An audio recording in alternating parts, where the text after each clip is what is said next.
Kiambu mambo. Mimi nataka tuache vuvuzela sekunde sifuri. Na niwaeleze kuanzia pale Junet amewacha.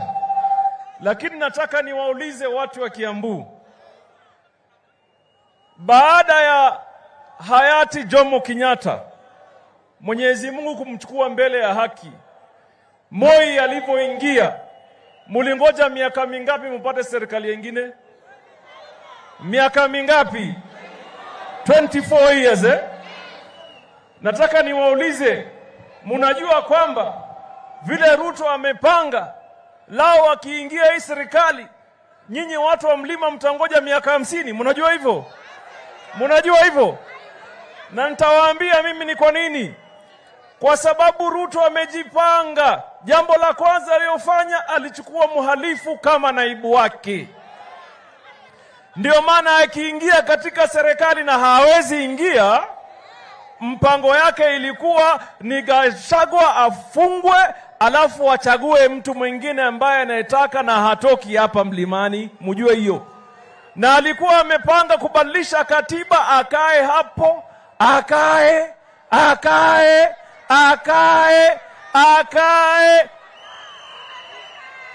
Nyi mungekubali hiyo?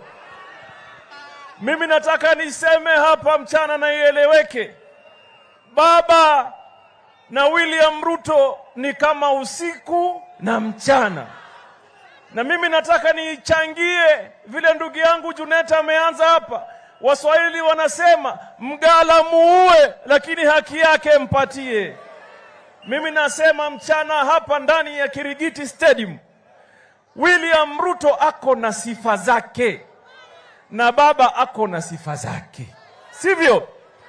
Wewe William Ruto ama huyo mnamjua, ako na sifa ya mauaji ama hana? Ako na sifa ya kuchoma makanisa ama hana? Ya uwizi wa mahindi anayo ama hana? Ya fertilizer anayo ama hana? Ya maji anayo ama hana? Ya ufisadi anayo ama hana? William Ruto hata sifa ya kuiba bibi za watu anayo. Tumeelewana mpaka hapo?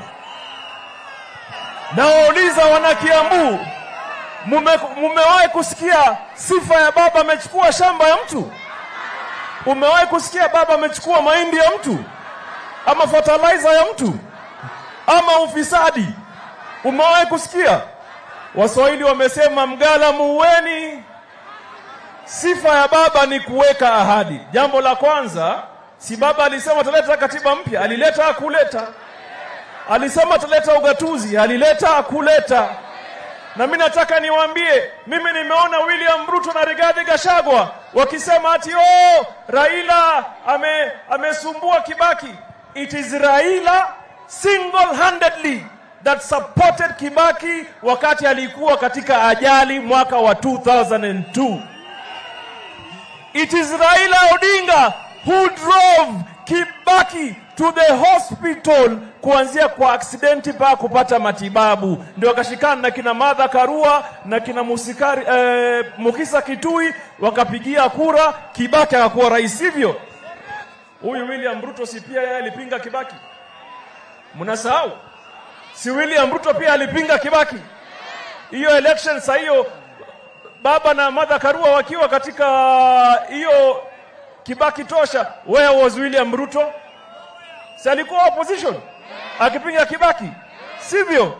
Kwa hivyo nimekuja kuambia watu wa Kiambu, mkitaka kurudi upinzani wa kudumu, basi shikaneni na Ruto. Mkitaka serikali baada ya baba ije kwangu alafu rudi kwenu, pigieni Raila Odinga. Tumeelewana hapo? Tumeelewana? Mkitaka serikali baadaye rudi huku, pigieni baba, alafu mimi, alafu wengine. Mungu awabariki.